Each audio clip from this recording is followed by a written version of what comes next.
Hello, issa intik il-floor. Kif inti?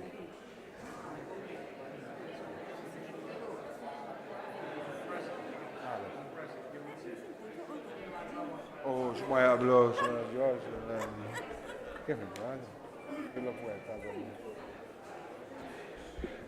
Excellencies, dear colleagues, distinguished participants, so following the very highly insightful discussions we had earlier this morning, I am honored to also open a photo exhibition on the same subject, of course, the subject being on combating violence against women.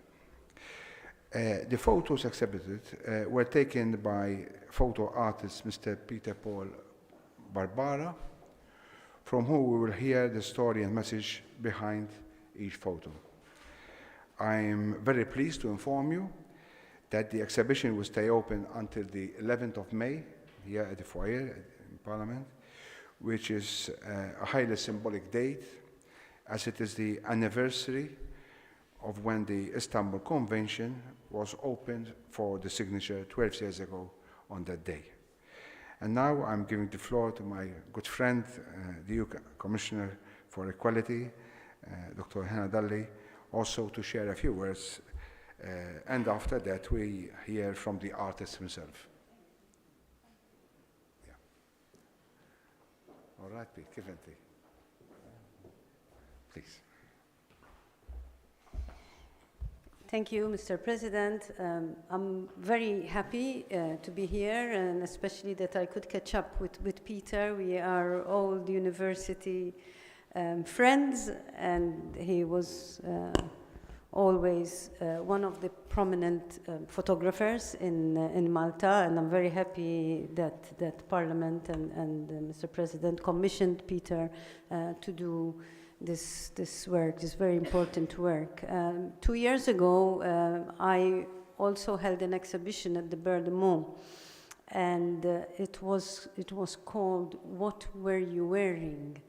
And it was the reason for this title and for the content of that exhibition was that many times women who are assaulted or who are raped, they first try to put the blame on the victim, and one of the questions that they ask and is, what are you? And this is not something, which we know from studies or from that, but it is something which is happening, and it happened even this week here when in our law courts we heard a lawyer asking the victim, what were you wearing? And she said, I was wearing leggings, and he said, oh, so they were tight leggings. So I don't know what that means to him, but does wearing tight leggings give you a license to rape me? So raising consciousness like you are doing, Mr. President, here in the House of Parliament, will help people to think about these realities and contribute to changing the culture. In fact, we always say that we can work on legislation. We have been working on legislation for decades in this area of policy, and still violence against women and domestic violence remain in every society, in every member state, around the world. In fact, United Nations have data which tells us that every hour, 5 women and girls are killed around the world by a member of the family or by an intimate partner. So while we are here today, 5 women around the world are being killed. So we have to go beyond legislation and beyond policy and do what you are doing here, and work on the culture and work on attitudes. And we can never speak enough on what a scourge to our society. And it is not only for women and girls, it is for families, it is for men and for boys, as you were discussing earlier, that we should work harder every day in order to, I never use the word eliminate, because I see it so far away that we come to actually eliminate this scourge, that if I say it, I know that you will laugh at me, because I feel very, very helpless, in spite of being one of the people who works in this area of, or maybe because of that I feel so discouraged. So I'm very, very encouraged when I see artists like you and people in decision-making positions and leaders like you who work on changing the culture and on raising awareness on this terrible scourge. Thank you. Good afternoon, ladies and gentlemen, Mr. Speaker, Commissioner.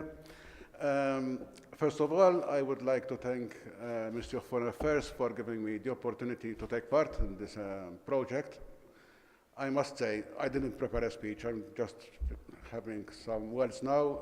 I don't need to really explain the images, because I think they can talk by themselves.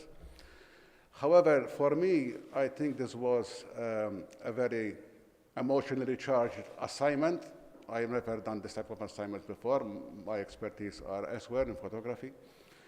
But for me, working with people who have, in fact, underwent domestic violence, I found it very difficult to find people to take part, even in arranged setups, as these are all arranged setups, but they do depict reality. And the people taking part in them had undergone and suffered domestic violence. So I could really capture the emotions.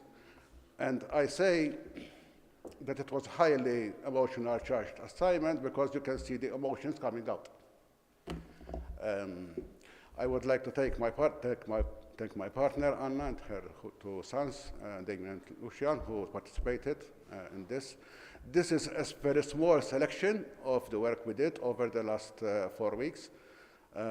It's a very small selection because the space cannot take it, but there are different images showing different kind of violence, even in the street.